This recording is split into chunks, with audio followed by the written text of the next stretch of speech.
Here's a slightly different Deely's dilemma for you. So you want to be an inter-county manager. You've been called up to do a job interview, the new modern way of doing things in the GAA. Even though you shouldn't really call it a job, should you? It's a position rather than a job. You can't get sacked from a job, or you don't get a salary. So you've been called up for an interview. So what's included? What do you need to prepare for? Do you need to speak about your philosophy, or will the chairman or chairperson look at you strangely? Do you need to talk about the budget? Do you need to talk about the people that you're going to bring in involved in the setup? What about the schedule? Relationship with clubs is quite an important one. I think that everyone should definitely always mention. Number of different things like that. How much support are you going to get? What kind of budget are you willing to use and they're going to give you? Have a think about it. It's a good one. I've been asked it on the group, deelysportscience.com WhatsApp membership. So have a think about it. Get back to me and I'll throw in a few ideas later. I might do a little presentation. Good luck.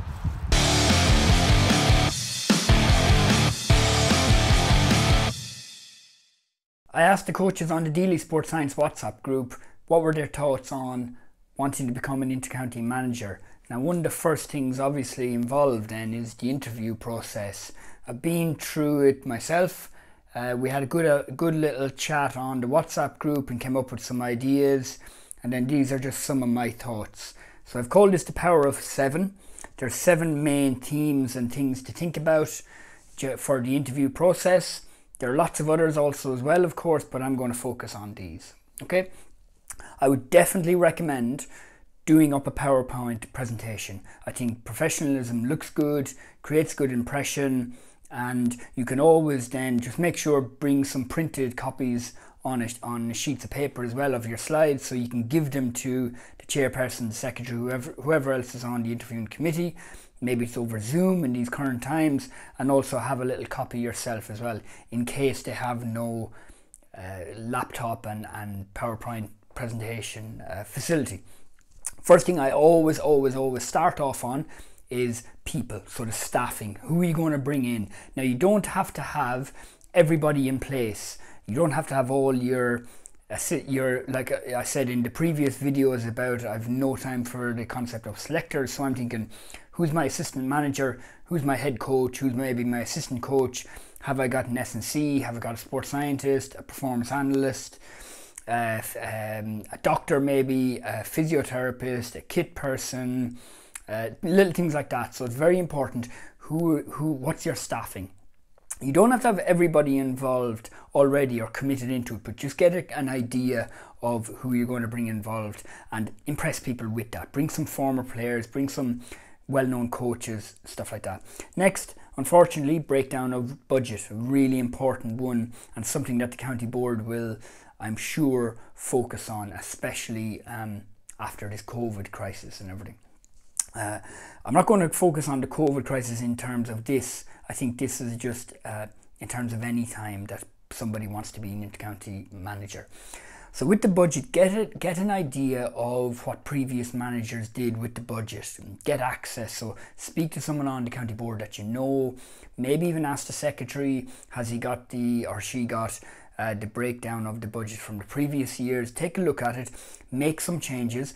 If you know that the county board really want to cut back on costs, well, unfortunately, when you're coming along with your proposal, you're going to have to cut down as well and find ways of saving money. If you know that the county board has a load of money and wants to spend it and wants to be successful, well, then you know there's a little bit of freedom there to purchase other things and the cost of it.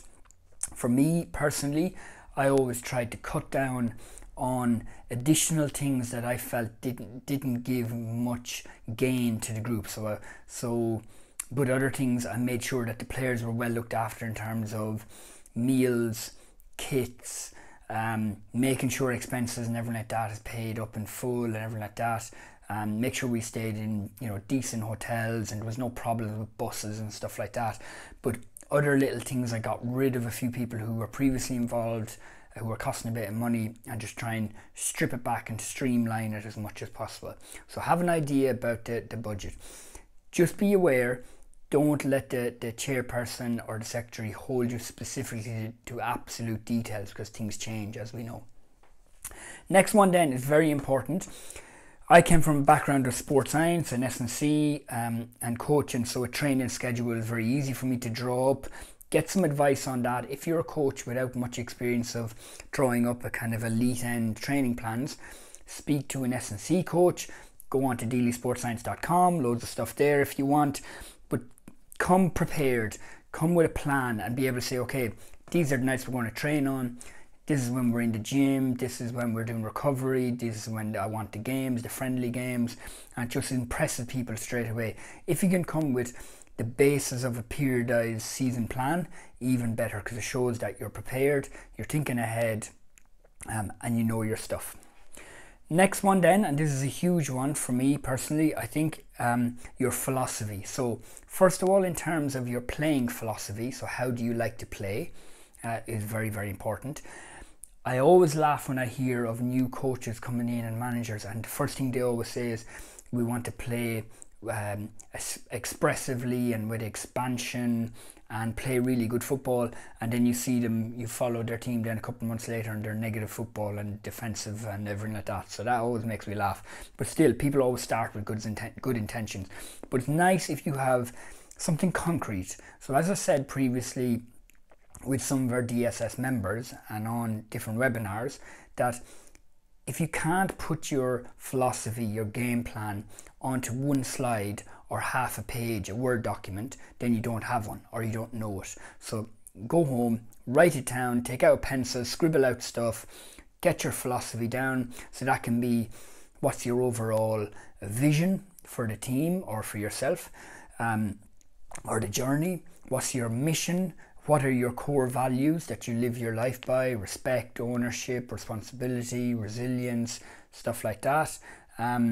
And then also, what do you believe in? What type of culture, what type of environment do you want to build? And for me, it's interesting because when I came in at the beginning with London team, I made sure coaching was top class, sports science was really good, physio, medical, stuff like that. And I didn't worry too much about the mission of the group, the core values, the vision, the environment and stuff like that as much at the very beginning. But the longer I was there, the more I saw how important those things were, and you've got to get that right. So that's the philosophy around the team, okay, the environment, the training, what way you train, and also then how you play, so the tactics and everything. I think it's important to mention that. Next one then, number 5, is goals for the season. This is a tricky one. Be careful you don't get tripped up with this.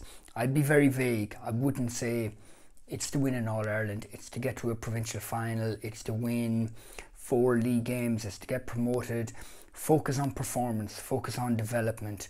Say you want to improve these players, you want to improve the team, you want to be in the mix going into the last 10 minutes of every game to win it.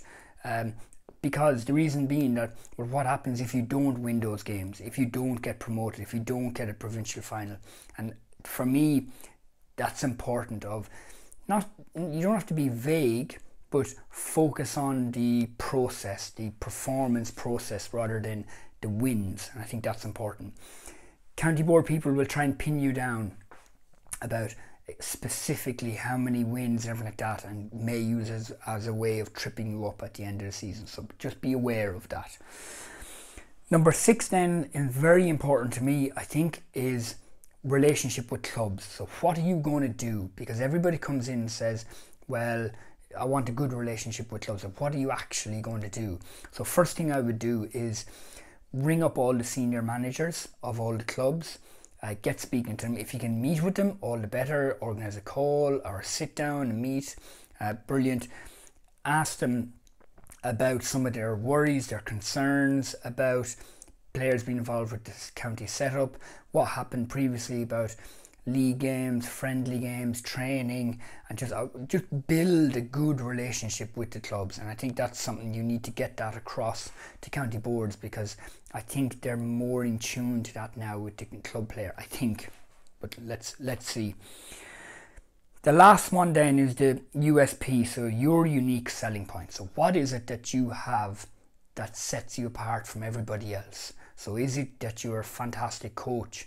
Maybe you have experience of coaching in different sports. Maybe you're involved in your job, your career is involved in sport or coaching or management or something like that. Maybe you're a manager of a business, and straight away, what brilliant experience you have. I've just finished the GPA's Madden Leadership Program, and we brought in people were brought in from, accountancy firms and Aer Lingus and lots of different businesses and organizations like that, where people have some fantastic experience. So I think tap into that, whatever you're good at. Maybe you were a former brilliant player for that county, and then you need to portray across your passion and how much you want to improve the players. And maybe you found something in the past that wasn't working for the county, and you have potentially the answer to improve the team. Whatever that is, make sure you get that across. In terms of then throughout the interview process, I don't think I'd be speaking much about, well, previously I did this and previously I did that and I was involved with this team. You take it for granted that actually they know that. They know who you're involved with. But while speaking about this stuff, if you need to drop in about, well, this is what worked for me in the past with this team, maybe that's a good thing. Or from my experience working with these players, I found that this worked, this didn't work, okay? And that can be dripped in throughout this whole process. Okay, that's the interview process. Lots more there to think about if you want to be an intercounty manager.